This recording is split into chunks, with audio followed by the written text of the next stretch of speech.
सुनने वालों को अस्सलाम वालेकुम। प्यारे दोस्तों, दूसरी जंग अजीम के बाद जापान में बेइंतहा गुर्बत थी। 1960 तक इनके बच्चे खुराक की किल्लत का शिकार थे। ये बच्चे लागर और कमजोर पैदा होते थे और इनकी परवरिश में भी कमी रह जाती थी। लिहाजा इनके कद छोटे, हड्डियां कमजोर, वजन कम और रंग पीले थे। जापानी उस दौर में 24 घंटों में सिर्फ एक खाना खाते थे। उन्होंने इस दौर में अंदाजा किया कि अगर हम दिन में 3 बजे खाना खाएं तो हम 24 घंटे गुजार सकते हैं। चुनांचे ये दिन 3 बजे खाना खाते थे और अगली खुराक की बारी अगले दिन आती थी। उस वक्त उनकी हालत ये होती थी कि पाकिस्तान ने 1957 में चावलों से भरा हुआ एक बहरी जहाज टोक्यो भिजवाया। जहाज पर जापान की इमदाद के लिए पाकिस्तान का तोहफा लिखा हुआ था और इसकी तस्वीरें बाकायदा अखबारात में शाया हुई और पूरे जापान ने हाथ जोड़कर हुकूमत पाकिस्तान का शुक्रिया अदा किया। जापानियों को आज भी पाकिस्तान का ये एहसान याद है। जापान दुनिया के उन 4 मुल्कों में शुमार होता है जिनके पाकिस्तान के साथ ताल्लुकात शुरू दिन से हैरान कन रहे।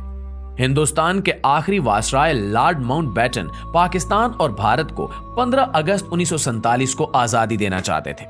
इसकी वजह जापान था। जापान ने 1945 में 15 अगस्त को अमेरिका के सामने सरेंडर किया था। इत्तेहादी फौजें 15 अगस्त को यौम फतह के तौर पर मनाती थी।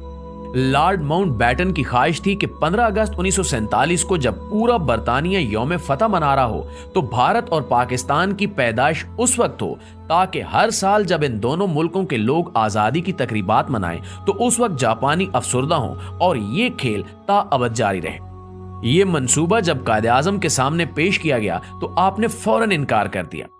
कायद का कहना था कि हम अपना यौम आजादी किसी दूसरी कौम के यौम शिकस्त पर नहीं रखेंगे। लिहाजा कायद आजम के इसरार पर पाकिस्तान 14 अगस्त को आजाद हुआ, जबकि जवाहरलाल नेहरू ने लॉर्ड माउंटबेटन का प्रपोजल कबूल कर लिया, जिसके नतीजे में भारत 15 अगस्त को आजाद हुआ और ये आज भी जापान के यौम शिकस्त पर अपना यौम आजादी मनाता है और जापानी पाकिस्तान का आज तक ये एहसान भी नहीं भूले। दूसरी जंग अजीम में शिकस्त के बाद जापान ने तावान अदा करना शुरू किया और ये आज भी अमेरिका को हर साल $10 बिलियन अदा करता है। पाकिस्तान का इस तावान में छठा हिस्सा था। कायद आजम ने उस वक्त अपना ये हिस्सा भी जापान को मुआफ कर दिया था, जब हमारे पास सरकारी मुलाजमीन की तनख्वाहों के लिए भी रकम नहीं थी। जापानी आज तक ये एहसान भी नहीं भूले और पाकिस्तान ने अपने इब्तिदाई दिनों में जापान को नकद इमदाद भी दी और जापान को आज तक ये भी याद है। चुनांचे कहने का मकसद ये है कि एक पाकिस्तान ऐसा भी होता था। हमारी दरिया दिली सिर्फ जापान तक महदूद नहीं थी। हमने 1950 की दहाई में जर्मनी को 5 करोड़ रुपए कर्ज दिया था। पोलैंड के मुतासरीन को पनाह दी थी। चीन का दुनिया के साथ राब्ता कराया था। PIA दुनिया की पहली एयरलाइन थी जिसने चीन की सरजमीन को छुआ था और मौजे तंग और चुएन लाई ने एयरपोर्ट आकर हमारी फ्लाइट का इस्तकबाल किया था। हमने मौजे तंग को जाती इस्तेमाल के लिए जहाज भी गिफ्ट किया था और ये जहाज आज भी चीन के म्यूजियम में पाकिस्तान के शुक्रिया के साथ खड़ा है। हमने अपने तुर्क भाइयों की क़याम पाकिस्तान से पहले भी मदद की थी और क़याम के बाद भी। तुर्की के ज्यादातर उमराई फौजी अफसरों और सियासतदानों के बच्चे पाकिस्तान में तालीम हासिल करते थे। हमने इस्तांबुल में पहला बोइंग त्यारा उतारा था और तुर्की ने उसके लिए एयरपोर्ट पर नया रनवे बनाया था और पूरी काबीना इसके इस्तकबाल के लिए एयरपोर्ट आ गई थी। हमने मोरक्को, ट्यूनिस और अल जज़ायर की आजादी में भी मरकजी किरदार अदा किया। पाकिस्तान ने इनकी सियासी क़यादत को पासपोर्ट भी दिए और अक़वाम मुत्तहिदा में अपने बेंच से इन्हें खिताब का मौका भी दिया।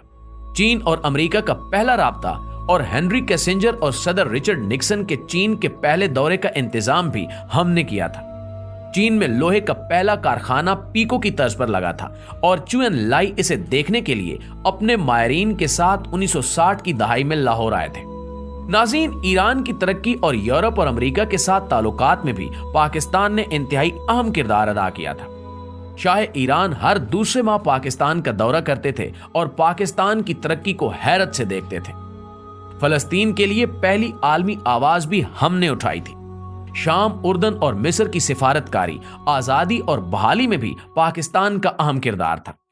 सऊदी अरब में 1970 तक पाकिस्तान से ज़कात जाती थी और सऊदी शहरी खाना काबा में पाकिस्तानियों के रिज्क में इजाफे के लिए दुआएं किया करते थे। UAE की तरक्की में भी पाकिस्तान का अहम किरदार था। दुनिया की चौथी बेहतरीन एयरलाइन यानी एमिरेट्स का कोड EK है और इसका K कराची है।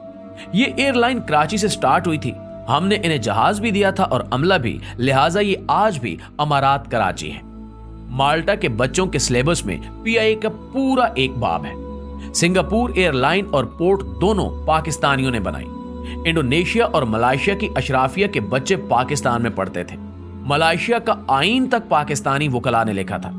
जनूबी कोरिया की ग्रोथ में महबूबुल हक के 5 साला मंसूबे का अहम किरदार था। भारत 1990 की दहाई में पाकिस्तान से बिजली खरीदता रहा और मनमोहन सिंह ने शाइनिंग इंडिया का पूरा मंसूबा पाकिस्तान से लिया था। दुनिया की 3 बड़ी इंजीनियरिंग फॉरम्स ने 1960 की दहाई में कंसोर्शियम बनाकर मंगला डैम की बिड की थी और हार्वर्ड यूनिवर्सिटी की इंजीनियरिंग क्लास के तालिब इल्म जहाज भरकर मुताले और मुशाहिदे के लिए मंगला आते थे और इस मंसूबे को हैरत से देखते थे। मुस्लिम दुनिया के 27 मुल्कों के फौजी अफसर पाकिस्तानी अकेडमियों में ट्रेंड हुए और बाद अज़ां अपने अपने मुल्कों में आर्मी चीफ बने। यूएई की फर्मर आवाज जैद बिन सुल्तान अल नहान 1970 की दहाई तक पाकिस्तान के दौरे पर आते थे तो इनका इस्तकबाल कमिश्नर रावलपिंडी करता था। हमारे वजीर भी एयरपोर्ट नहीं जाते थे और सबसे बढ़कर 1961 में जब अयूब खान अमेरिका के दौरे पर गए तो पूरी अमेरिकी काबीना ने सदर जॉन एफ कैनेडी समेत एयरपोर्ट पर उनका इस्तकबाल किया और सदर अयूब खान एयरपोर्ट से व्हाइट हाउस खुली गाड़ी में गए और सड़क के दोनों साइडों पर अमेरिकी अवाम फूल लेकर खड़े थे और पाकिस्तान जिंदाबाद और वेलकम वेलकम के नारे लगा रहे थे। नाज़रीन ग्रामी, पाकिस्तान ने एक दौर ऐसा भी देखा है जब दुनिया हैरत से इसकी तरफ देखती थी और ये जर्मनी और जापान जैसे मुल्कों को कर्जे और इमदाद देता था। लेकिन फिर इस मुल्क पर एक ऐसा दौर आया जिसमें हम $1 अरब के लिए दुनिया के दरवाजे पर भिखारी बनकर बैठे हैं और दुनिया हमें गरूर और नफरत से देख रही है। एक वक्त था जब हम वीजे के बगैर पूरी दुनिया में सफर करते थे और एक वक्त अब है जब हमें अफगानिस्तान के वीजे के लिए भी कतारों में खड़ा होना पड़ता है। ऐसा क्यों हुआ? क्या कभी हमने सोचने की जहमत की है? हमें मानना पड़ेगा कि हमने बड़ी मेहनत और जदोजहद से इस मुल्क को तबाह बर्बाद करके रख दिया है। मगर सवाल फिर भी वही है कि क्या हमारे पास वापसी की कोई गुंजाइश है? तो जी हां, अभी भी वक्त हाथ से नहीं निकला। हम ताहाल एक कौम है और हमारा जोग्राफिया भी बहाल है। लिहाजा हम आज अगर नींद से जाग उठें, हम आज अपने हाल पर रहम करें तो हम 10 से 20 वर्षों में दोबारा उस लेवल पर आ सकते हैं जिस पर हम दूसरे मुल्कों को इमदाद और कर्जे दें। लेकिन इसके लिए हमें चंद बड़े फैसले करना होंगे। कोई भी सियासतदान 2 या हद 3 से ज्यादा मुद्दत तक वजीर आजम ना रह सके और मुल्क को बिजनेस फ्रेंडली बनाया जाए। कोई भी शहरी या गैर मुल्की मुल्क में कंपनी खोल सके और कारोबार कर सके और हुकूमत उसे 5 साल तक टैक्स की रियायत दे।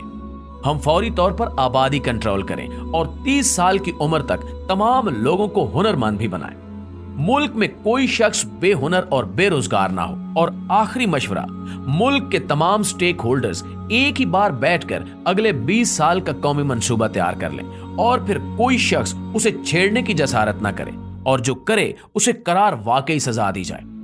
नाज़रीन, आप यकीन कीजिए कि हम इन चंद इकदामात से एक बार फिर इज्जत और आबरू की शाहराह पर आ सकते हैं, वरना हम इसी तरह भीख मांग मांग कर खत्म हो जाएंगे और तारीख के औराक में हमारा जिक्र तक नहीं मिलेगा। आखिर में दुआ है कि अल्लाह ताला इस कौम पर, अल्लाह ताला इस वतन पर अपना रहम व करम नाजिल फरमाए। आमीन सुमा आमीन।